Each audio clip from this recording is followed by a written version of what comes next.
Hello વિદ્યાર્થી મિત્રો, હું તમારું માનવ ક્લાસીસમાં ફરી હાર્દિક સ્વાગત કરું છું.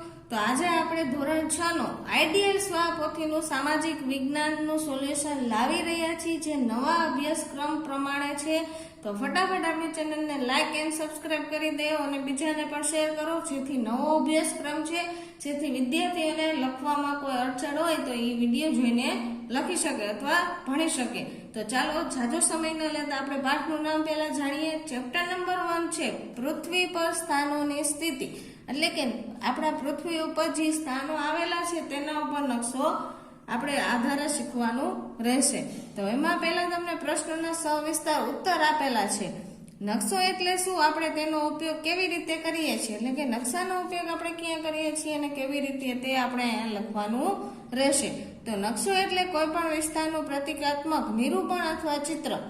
નકશાનો ઉપયોગ નીચેની બાબતો માટે કરીએ છીએ: ચોક્કસ સ્થળ શોધવા માટે, અંતર અને દિશા જાણવા માટે, ભૌગોલિક માહિતી મેળવવા માટે, પરિવહન અને પ્રવાસન માટે, સંરક્ષણ અને લશ્કરી હેતુ માટે, વહીવટી અને રાજકીય ઉપયોગ માટે, શિક્ષણ અને સંશોધન માટે. હવે નીચે પ્રશ્ન નંબર 2 માં તમને નકશા કંઈક આપેલા છે. તો કે વિવિધ પ્રકારના નકશાઓ અને તેના ચોક્કસ ઉપયોગોની તુલના કરો અને વિગતે સમજાવો. ભૌતિક નકશાઓ, રાજકીય નકશાઓ અને વિશ્વ આધારિત નકશાઓ. તેના વિશે આપણે જણાવવાનું છે કે આ નકશો શેના વિશે હોય છે. તો તેના વિશે અહીંયા નીચે આપણે માહિતી આપેલી જ છે, એનો ઉત્તર આપેલો છે એટલે જોઈ. તો કે નકશાના મુખ્ય અને તેના ચોક્કસ ઉપયોગોનો નીચે મુજબ છે. ભૌતિક નકશા. તો કે ભૌતિક નકશાઓ મુખ્યત્વે પર્વતો, મહાસાગરો અને નદીઓ જેવી કુદરતી બાબતો દર્શાવે છે. ઉદાહરણ તરીકે હિમાલય, થરનું રણ, ગંગા નદી અને હિન્દ મહાસાગર દર્શાવતો ભારતનો નકશો એ ભૌતિક નકશો છે. પછી છે રાજકીય નકશા. તો કે રાજકીય નકશાઓ દેશો અથવા રાજ્યો, સરહદો અને શહેરોની વિગતો દર્શાવે છે. ઉદાહરણ તરીકે ભારતના તમામ રાજ્યો, કેન્દ્ર શાસિત પ્રદેશો અને તેમના પાટનગર દર્શાવતો નકશો એ રાજકીય નકશો છે. વિશ્વ આધારિત નકશા. તો કે વિશ્વ આધારિત નકશાઓ ચોક્કસ પ્રકારની માહિતી પ્રદાન કરે છે, જેમ કે વરસાદ, વસ્તી, પાક અથવા ઉદ્યોગોની માહિતી. પછી છે ઉદાહરણ એમાં તો કે ભારતમાં ભારે, મધ્યમ અને ઓછો વરસાદ ધરાવતા પ્રદેશો દર્શાવતો નકશો એ વિષય આધારિત નકશો છે. પ્રશ્ન નંબર 3 માં તમને કીધું છે નકશામાં પ્રમાણ માપના ખ્યાલને સમજાવો અને તેના વ્યવહારો ઉપયોગો જણાવો. એટલે કે નકશામાં જે ઉપર પ્રમાણ માપ આપેલું હોય છે શેના માટે હોય છે તે આપણે સમજાવવાનું છે. તો કે નકશાનું પ્રમાણ માપ અને નકશા પરના અંતર જમીન પરના વાસ્તવિક અંતર વચ્ચેનો સંબંધ દર્શાવે છે. નકશા પરનું એક નાનું અંતર વાસ્તવિક દુનિયામાં ખૂબ જ મોટા અંતરનું પ્રતિનિધિત્વ કરે છે. ઉદાહરણ તરીકે છપાયેલા નકશા પર 2.5 સેમીનું અંતર જમીન પરના 500 કિમીના અંતરને દર્શાવી શકે છે. પ્રમાણ માપને સામાન્ય રીતે નકશાના ડાબી બાજુ ખૂણામાં એક માપપટ્ટી દ્વારા દર્શાવવામાં આવે છે. પ્રમાણ માપનો ઉપયોગ કરીને આપણે નકશા પરના કોઈપણ બે સ્થળ વચ્ચેનો વાસ્તવિક અંતરની ગણતરી કરી શકીએ છીએ. તેથી નકશાનું પ્રમાણ માપ લોકોને અંતર માપવા, વિસ્તારોની તુલના કરવામાં અને મુસાફરીના માર્ગોનું સચોટ આયોજન કરવામાં મદદ કરે છે. હવે ચોથો પ્રશ્ન નીચે છે પૃથ્વી પર સ્થાનો નક્કી કરવા માટે વપરાતી નિર્દેશાંક પદ્ધતિ અક્ષાંશ અને રેખાંશનો ઉપયોગ કેવી રીતે કરી શકાય તે સમજાવો. તો કે નકશા પર કોઈ સ્થાનની સ્થિતિ નક્કી કરવા માટે નિર્દેશાંક પદ્ધતિનો ઉપયોગ કરવામાં આવે છે. આ પદ્ધતિ અક્ષાંશ અને રેખાંશ નામની કાલ્પનિક રેખાઓનો બે સમૂહ પર આધારિત છે. અક્ષાંશ એ વિષુવવૃત્તને સમાંતર પૂર્વથી પશ્ચિમ તરફ જતી કલ્પિત રેખાઓ છે. વિષુવવૃત્ત એ 0 અંશ અક્ષાંશ અને જ્યારે ઉત્તર ધ્રુવ અને દક્ષિણ ધ્રુવ અનુક્રમે 90 અંશ ઉત્તર અને 90 અંશ દક્ષિણ પર આવેલા છે.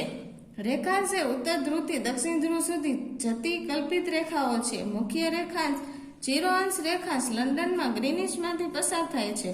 અક્ષાંશ અને રેખાંશનું સંયોજન પૃથ્વીના ગોળા પર એક જાળી બનાવે છે.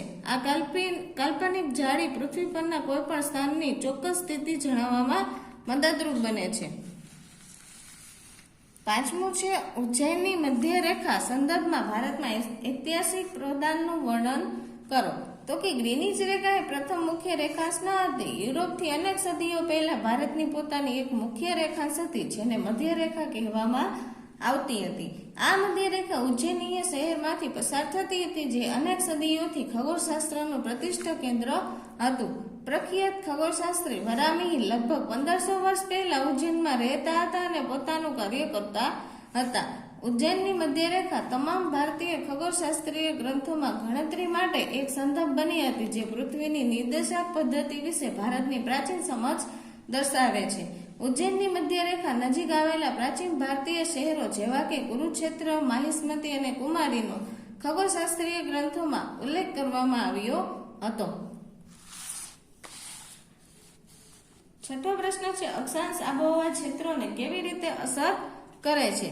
તો જે અહીંયા આપેલું છે પૃથ્વીના તાપમાન પટ્ટાઓ, એટલે પેલું છે શીત કટિબંધ, એ ઉત્તર ધ્રુવ, પછી સમશીતોષ્ણ કટિબંધ, કર્કવૃત, તો ઉષ્ણ કટિબંધ, વચ્ચોવચ શું થાય તો કે વિષુવવૃત્ત, જે બે ભાગ કરે એને અર્ધવર્તુળ કહી શકાય. સમશીતોષ્ણ કટિબંધ એટલે મકરવૃત્ત અને શીત કટિબંધ એટલે દક્ષિણ ધ્રુવ. તો એની જ માહિતી તમને અહીંયા દર્શાવવામાં આવેલી છે, તો તમે જોઈને પણ કરી શકો છો. પછી 7મો પ્રશ્ન છે, સ્થાનિક સમય અને પ્રમાણભૂત સમય રેખાંશ સાથે કેવી રીતે સંબંધિત છે? તો કે જ્યારે પૃથ્વી ફરે છે ત્યારે અલગ અલગ રેખાંશ અલગ અલગ સમયે સૂર્યની સામે આવે છે. કોઈ સ્થળના રેખાંશના માપ દ્વારા આપણે તે સ્થળોનો સમય માપી શકીએ છીએ. દરેક સ્થળોનો તેના રેખાંશ મુજબનો પોતાનો સ્થાનિક સમય હોય છે, પરંતુ ઘણા બધા સ્થાનિક સમયનો ઉપયોગ કરવો અનુકૂળ નથી. તેથી દેશો એક પસંદ કરેલા મધ્ય રેખાંશના આધારે પ્રમાણ સમય અપનાવે છે. તમામ પ્રમાણ સમયને ટાઈમ ઝોનમાં વિભાજિત કરવામાં આવ્યા છે, જેમાંથી દરેક 15 અંશ રેખાંશને આવરી લે છે. ટાઈમ ઝોનને વિભાજિત કરતી રેખાઓ વાંકી ચૂકી હોય છે, કારણ કે તેઓ દેશની સરહદો અનુસરે છે કે જેથી તે દેશનું એક દિવસનું અલગ અલગ ટાઈમ ઝોનમાં વિભાજિત અહમદ અંશે ટાળી શકાય. પછી છે 8મું, આંતરરાષ્ટ્રીય દિનાંતર રેખાનું મહત્વ અને વૈશ્વિક સમય નિર્ધારણ પર તેની અસરનું વિશ્લેષણ કરો. તો આંતરરાષ્ટ્રીય દિનાંતર રેખા આશરે 180 રેખાંશ પર આવેલી છે, જે મુખ્ય રેખાંશની બરાબર વિરુદ્ધ દિશામાં છે. આ રેખા છે જ્યાં કેલેન્ડરની તારીખ અને વાર બદલાય. પૂર્વ તરફ મુસાફરી અને આંતરરાષ્ટ્રીય દિનાંતર રેખા ઓળંગવામાં આવે છે ત્યારે એક દિવસ ઘટાડવામાં આવે છે, સોમવારથી રવિવાર. દાખલા તરીકે જ્યારે પશ્ચિમ તરફ મુસાફરી કરીને આ રેખા ઓળંગવામાં આવે ત્યારે એક દિવસ ઉમેરવામાં આવે છે, રવિવારથી સોમવાર. આ ફેરફાર પૃથ્વીના પરિભ્રમણને કારણે સર્જાતા સમયના તફાવત સાથે વિશ્વની તારીખોનો તાલમેળ જાળવી રાખે છે.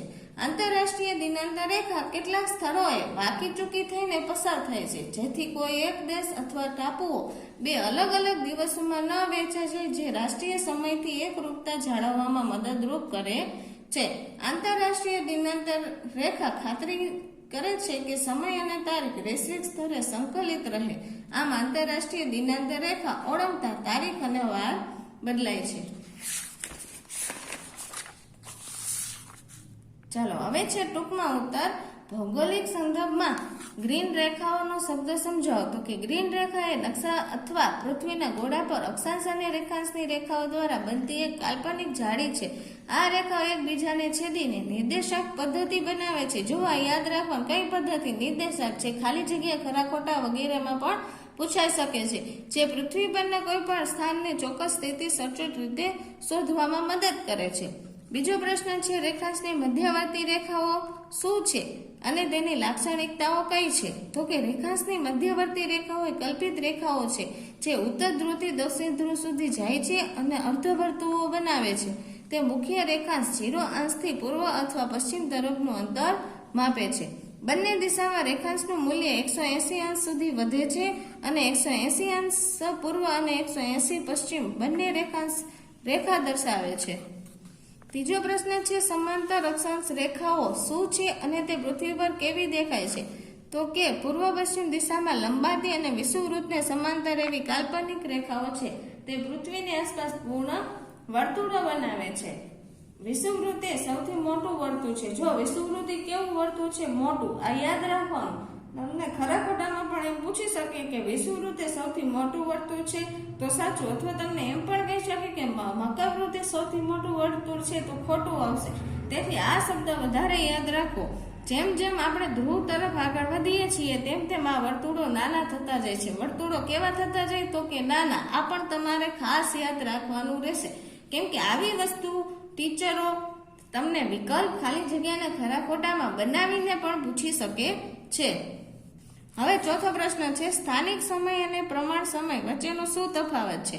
તો કે સ્થાનિક સમય પહેલા તેનો ઉપયોગ કોઈ પણ સ્થળની સ્થાનિક સમયની ગણતરી કરવા થાય છે. સ્થાનિક સમય એ કોઈ પણ ચોક્કસ સ્થળના રેખાંશ અને સૂર્યની સ્થિતિ પર આધારિત સમય છે. પૂર્વમાં આવેલા સ્થળોએ પશ્ચિમમાં આવેલા સ્થળો કરતા વહેલો સૂર્યોદય થાય છે. ઉદાહરણ તરીકે ગુજરાત કરતા અસમમાં વહેલો સૂર્યોદય થાય છે. પ્રમાણ સમય એ સમયની એકરૂપતા જાળવવા માટે આખા દેશમાં અનુસરવામાં આવતો એક જ સત્તાવાર સમય છે. ઉદાહરણ તરીકે ભારતીય પ્રમાણસર IST નું પાલન કરે છે, જે ગ્રીનિચ સમય GMT કરતા 5 કલાક અને 30 મિનિટ આગળ છે. જો આ પણ વધારે પૂછાય છે, ગ્રીનિચ સમય કેટલા કલાક? તો કે 5 અને મિનિટ 30, જેથી આ પણ તમારે વધારે યાદ રાખવું. શા માટે કેટલાક દેશોમાં એક કરતા વધુ સમય ક્ષેત્રો હોય છે? તો કે કેટલાક દેશો ખૂબ જ વિશાળ હોય છે અને ઘણા રેખાંશ સુધી વિસ્તરેલા હોય છે, તેથી ત્યાં એક કરતા વધુ ટાઈમ ઝોન હોય છે. જેમ જેમ આપણે રેખાંશ પસાર કરીએ છીએ તેમ સ્થાનિક સમય બદલાય છે, કારણ કે વિવિધ સ્થળોએ અલગ અલગ સમયે સૂર્યપ્રકાશ મળે છે. પૃથ્વી 1 કલાકમાં 15 અંશ ફરે છે, તેથી દર 15 અંશ રેખાંશ પર સમય 1 કલાક બદલાય છે. આથી રશિયા અને USA જેવા મોટા દેશો એક કરતા વધુ સમય ક્ષેત્રોનો ઉપયોગ કરે છે. હવે છે કારણ આપો. આપણે નકશામાં રૂટ સંજ્ઞાઓ અને રંગોની જરૂર હોય છે. તો કે નકશામાં મર્યાદિત જગ્યા હોવાને કારણે ઇમારતો, રસ્તાઓ અને નદીઓ જેવા તમામ બાબતોને દોરી શક્ય નથી. આ બાબતોને સ્પષ્ટ અને સરળ રીતે દર્શાવવા માટે રૂટ સંજ્ઞાનો ઉપયોગ કરે છે. મર્યાદિત જગ્યાઓ ઘણી વિગતો દર્શાવવામાં મદદ કરે છે. રંગો, જળાશયો, જંગલો, જમીન વિસ્તારો જેવી ભૌતિક વિશેષતાઓને અલગ પાડવામાં મદદ કરે છે. નકશાને સમજવા સરળ બનાવવા માટે નકશા નિર્માતાઓ ચોક્કસ અને પ્રમાણભૂત રૂટ સંજ્ઞાઓનો ઉપયોગ કરે છે. આ સંજ્ઞાઓ ભારતીય સર્વેક્ષણ વિભાગ, જો આ પણ પોઈન્ટ યાદ રાખો, વિકલ્પમાં પૂછી શકે અને તમારી લગભગ સ્વાપોથીમાં પણ હશે. ભારતીય સર્વેક્ષણ વિભાગ દ્વારા નક્કી કરવામાં આવી છે. પ્રમાણભૂત રૂટ સંજ્ઞાઓ અને રંગો દરેક નકશા વાંચવા અને સમજવા માટે સરળ બનાવે છે. પ્રશ્ન નંબર 2 છે, પૃથ્વી સમતલ નકશા પર દર્શાવવી મુશ્કેલ છે. તો કે પૃથ્વીનો આકાર ગોળાકાર છે, જ્યારે નકશો સમતલ હોય છે. સમતલ કાગળ પર ગોળાકાર વસ્તુને યથાવત ચિતરવી શક્ય નથી. જ્યારે પૃથ્વીના ગોળાને સમતલ સપાટી પર દોરવામાં આવે છે, ત્યારે ખંડો, મહાસાગરો અને પૃથ્વીના અન્ય ભૌગોલિક માહિતીનું વધુ સારી રીતે પ્રતિનિધિત્વ થતું નથી. જ્યારે લંડનમાં બપોરે 12 વાગ્યાનો સમય હોય છે, ત્યારે ભારતમાં સાંજના 5:30 વાગ્યા હોય છે. તો કે ભારત લંડન કરતા 5 કલાક અને 30 મિનિટ આગળ છે. ભારતીય પ્રમાણસર IST 82.5 અંશ પૂર્વ રેખાંશ પર આધારિત છે, જ્યારે લંડનનો સમય GMT 0 અંશ મુખ્ય રેખાંશ પર આધારિત છે. પૃથ્વી પર કલાકે 15 અંશ રેખાંશ ફરે છે, જે બંને રેખાંશો વચ્ચેનો સમયનો તફાવત 82.5 અંશ ભાગ્યા 15 અંશ કરીએ તો 5.3 એટલે કે 5 કલાક ને 30 મિનિટ થાય છે. તેથી જ્યારે લંડનમાં બપોરે 12 વાગ્યા હોય, ત્યારે ભારતના સાંજના 5:30 વાગ્યા હોય છે. ચોથું, ભારત અનેક રેખાંશો સુધી વિસ્તરેલું હોવા છતાં એક પ્રમાણસર અપનાવે છે. ભારત આશરે 68 અંશ પૂર્વથી 97 અંશ પૂર્વ રેખાંશ સુધી વિસ્તરેલું છે, તેથી પૂર્વ અને પશ્ચિમ ભાગો વચ્ચેના સ્થાનિક સમયમાં લગભગ 2 કલાકનો તફાવત હોઈ શકે. અલગ અલગ સ્થાનિક સમયનો ઉપયોગ કરવાથી વાહન વ્યવહાર, સંદેશા વ્યવહાર અને વહીવટમાં મૂંઝવણ ઊભી થઈ શકે છે. તેથી ભારત 82.5 અંશ પૂર્વ રેખાંશ પર આધારિત એક જ ભારતીય પ્રમાણસર IST ને અનુસરે છે, જે GMT કરતા 5 કલાક અને 30 મિનિટ આગળ છે, જે આખા દેશમાં સમાન સમયની ખાતરી કરે છે. હવે નીચે તમને ભૌગોલિક નકશા અને રાજકીય નકશો નો તફાવત આપેલો છે, તો ખાસ કરીને વિદ્યાર્થીઓએ આ પાકું કરી લેવું ફરજિયાત પૂછાય છે પરીક્ષામાં. પાછળ તમને અક્ષાંશ અને રેખાંશનો પણ તફાવત છે. જો આ વાંચશો તો તમને એકદમ પ્રશ્નમાં આવડી જશે, જ્યાં તમારે રેખાંશ, અક્ષાંશ વિશે પૂછેલું હશે ત્યાં. હવે નીચે તમને 1-2 વાક્યના ઉત્તર આપેલા છે, તો પહેલા આપણે જોઈ. પહેલો પ્રશ્ન છે, નકશાપોથી એટલે શું? તો કે નકશાપોથી એટલે પૃથ્વીના અથવા પૃથ્વીના કોઈ ચોક્કસ ભાગના જુદા જુદા પ્રકારના નકશાઓનો સંગ્રહ ધરાવતું પુસ્તક. પછી બીજું છે નકશાના મુખ્ય 3 ઘટકો કયા છે? તો કે નકશાના મુખ્ય 3 ઘટકો, પહેલું અંતર, બીજું દિશા અને ત્રીજું રૂટ સંજ્ઞાઓ. પછી છે ત્રીજું, નકશા નિર્માણમાં ભારતીય સર્વેક્ષણ વિભાગની ભૂમિકા શું છે? તો કે નકશા નિર્માણમાં ભારતીય સર્વેક્ષણ વિભાગે નકશા માટે રૂટ સંજ્ઞાઓનો એક સંગ્રહ નક્કી કરેલો છે. તે જ રૂટ સંજ્ઞાનો ઉપયોગ નકશા માટે કરવામાં આવે છે. શા માટે પૃથ્વીનો ગોળો એ સમતલ નકશા કરતાં પૃથ્વીનું વધુ સારું પ્રતિનિધિત્વ કરે છે?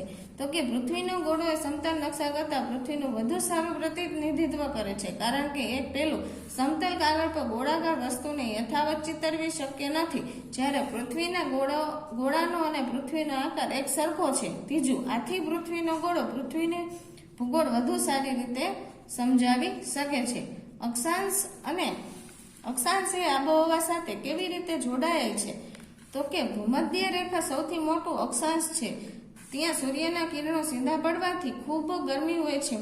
ભૂમધ્ય રેખાથી દૂર બંને ધ્રુવો તરફ જોતા સૂર્યના કિરણો ત્રાંસા પડતા જાય છે અને આબોહવા શીત બનતી જાય છે.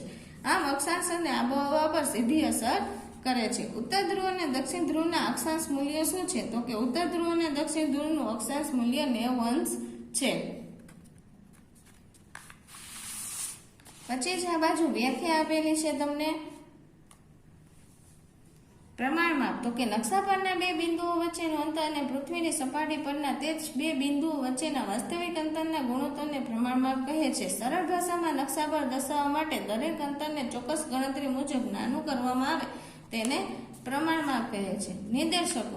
નિર્દેશાંકો તો કે નકશા પર કોઈ સ્થાનની સ્થિતિને નક્કી કરવા માટે વપરાતી ગાણિતિક પદ્ધતિને નિર્દેશાંક કહે છે. વિષુવવૃત્ત, પૃથ્વીની મધ્યમાંથી પસાર થતી કાલ્પનિક આડી રેખાને વિષુવવૃત્ત કહે છે. તેને ભૂમધ્ય રેખા પણ કહે છે. મુખ્ય રેખાંશ, પૃથ્વીના ગોળા પર ઉત્તર ધ્રુવને જોડતી 0 અંશ કાલ્પનિક રેખા તે પૂર્વ ગોળાર્ધ અને પશ્ચિમ ગોળાર્ધમાં વિભાજિત કરે તેને ગ્રીનિચ રેખા પણ કહે છે. નીચે તમને માગ્ય મુજબ પણ આપેલા છે. દાખલા તરીકે તો તે તમે આમાંથી જોઈને પણ કરી શકો છો.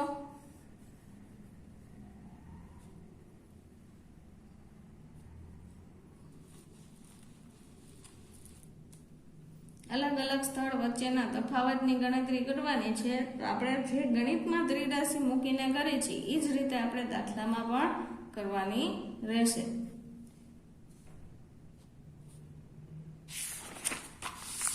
આ બાજુ વિકલ્પ આપેલા છે.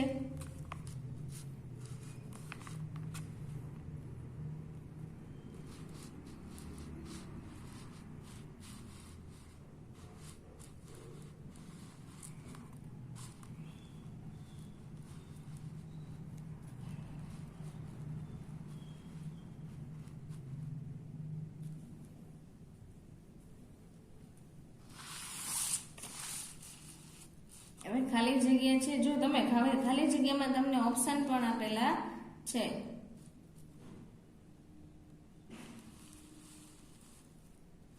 હવે નીચે ખરા ખોટા પણ છે.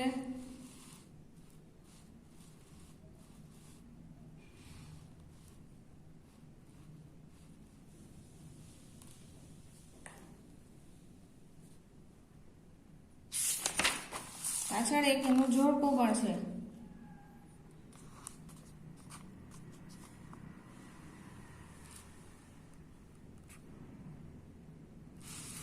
આ બાજુ એક નકશો છે જે પ્રવૃત્તિ તરીકે છે કરવાનો, પણ મેં અહીંયા દર્શાવેલો છે જેથી તમે કરી શકો છો.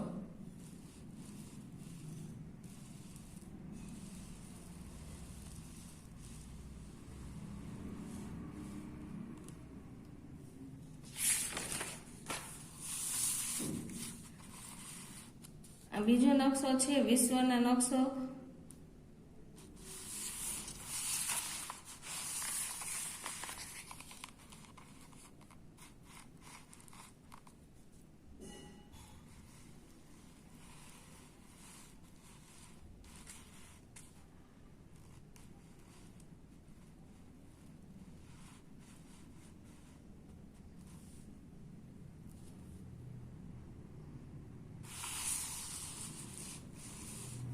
આ બધી રૂટ સંજ્ઞાઓ છે જે પરીક્ષામાં પૂછાય તો તમારે દોરવાની રહેશે, જેથી પાકી કરી લેવી ફરજિયાત. ચલો આ વિડીયોને આપણે અહીંયા વિરામ આપશું. તો નવો અભ્યાસક્રમ છે, જેથી તમારા ફ્રેન્ડને પણ શેર કરો અને એને પણ કહો લાઇક એન્ડ સબસ્ક્રાઇબ કરવાનો, અને તમે પણ લાઇક એન્ડ સબસ્ક્રાઇબ કરવાનું ભૂલતા નહીં, જેથી અમે તમારા માટે નવા નવા વિડીયો લાવવાનો પ્રયત્ન કરતા રહીએ.